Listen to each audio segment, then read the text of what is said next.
It's probably no surprise by now to hear that we take care of a lot of martial artists, dancers, performers, other sorts of athletes at the practice. So, because so many of you guys have asked for it, here are the drills that I'm currently using to take care of my own body. I want to use this to introduce this idea of checkpoint exercises, right? Things that you should be able to do cold without a warm up necessarily, so that you know that you're ready to proceed to do more advanced or more difficult things. One of those exercises for me is the pistol squat. Because I have an old ankle injury and because I want to make sure that I'm ready to do all the more demanding agility work that I need, I make sure that my hips, knees, and ankles are set up so that I can proceed without pain or concern. Similarly, the push up and the L sit take that role for my shoulders. I should be able to do one arm push ups. I should be able to do, at the very least, an L sit on my knuckles to make sure that my shoulder positioning and motor patterns and all that good stuff are where I need them to be so that I don't tweak something while pressing bigger weights or grappling, striking, etc., etc. Interestingly enough, I'm also training the L sits for its own sake, trying to get more advanced in this, but that's its own discussion.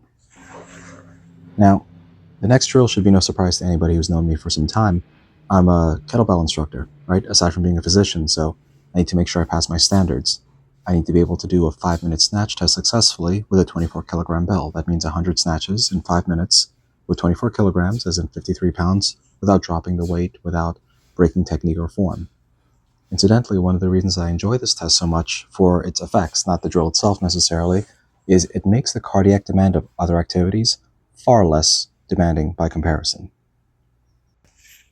In a different direction, in the evenings I do a lot of my mobility work. Specifically, I work on my front splits, my side splits, and my middle splits.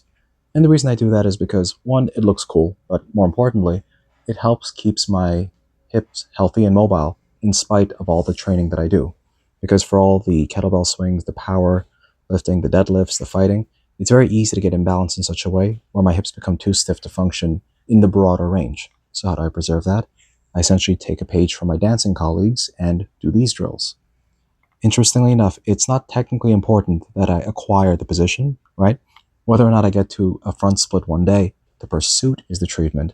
And if I happen to get to that point at some point, dope. But if not, I'm not going to beat myself up about it. That being said, it is me. I'm going to pursue these things. It's just part of my nature at this point. And lastly, there's just a bunch of stuff that I do for fun, right? Like unstructured, high dexterity, silly things that, cross over to the main skill set.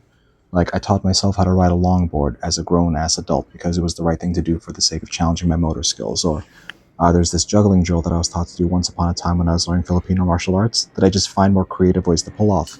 So, literal juggling knives in the bottom of a squat.